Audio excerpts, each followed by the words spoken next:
Okay, so now we've moved over here to chapter section 3-6, Multiplying Matrices, which begins on page 179 in your textbook. And in order to multiply, 3-6 being multiplying matrices, in order to multiply matrices, the number of columns in the first matrix has to equal the number of rows in the second matrix. Let me say that again.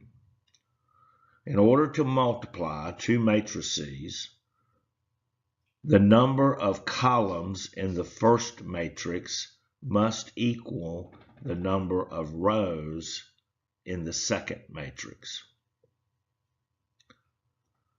Let me say that one more time. In order to multiply two matrices, the number of columns in the first matrix must equal the number of rows in the second matrix. Now, in your textbook, you see something like this right here at the beginning of this chapter.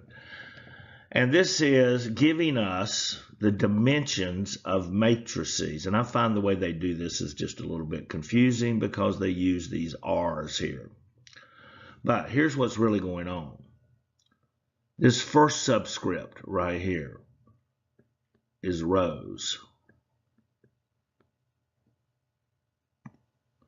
And this second subscript is columns. I'm just going to write that as a C. So that would hold true then in this second matrix dimension we're given. This is rows, and this represents the number of columns. Now again, in order to multiply two matrices, the number of columns in the first matrix must equal the number of rows in the second matrix. And here you can see I spelled it out. So we've got a matrix A, and we're going to be given the number of rows times the number of columns. Number of rows times the number of columns. So in order to multiply two matrices, the number of columns in the first matrices must equal the number of rows in the second matrices. And then I can define these matrices as to what they're going to be by these outside terms, the number of rows times the number of columns. That will give me the size of what is going to end up being matrices C, and it's going to be the number of rows in the first matrices times the number of columns in the second matrices.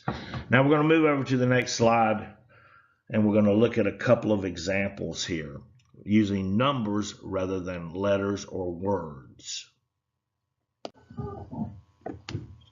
Okay, over here on the left, I see that I've got matrix A is defined as a 4x6 matrix, and matrix B is defined as a 6x2 matrix.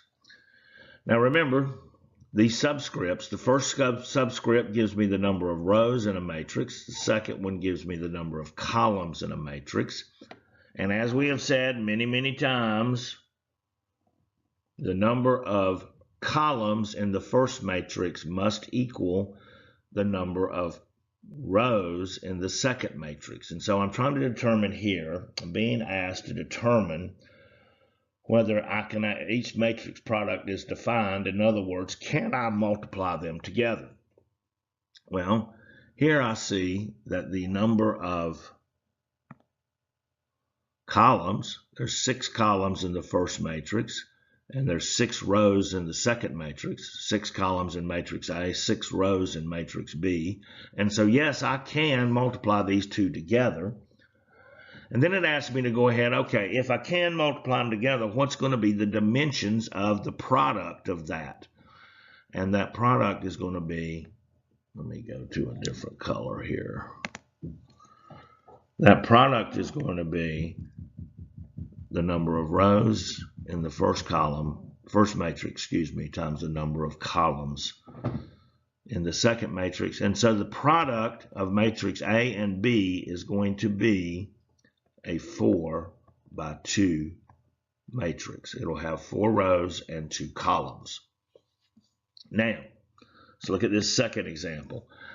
So here I've got A, and I'm being given there that it has 3 rows and 2 columns, and matrix B has 3 rows and 2 columns. They both are 3 by 2 matrices. But can I multiply these together? Can I multiply A and B? Well, if I look right here, in matrix A, I've got 2 columns, and in matrix B, I've got 3 rows. In other words, the number of columns in the first matrix does not equal the number of rows in the second matrix. Number of columns in the first matrix does not equal the number of rows in the second matrix, and this would be undefined. Cannot multiply them together. All right. Got to think your way through this. This could be a tad confusing.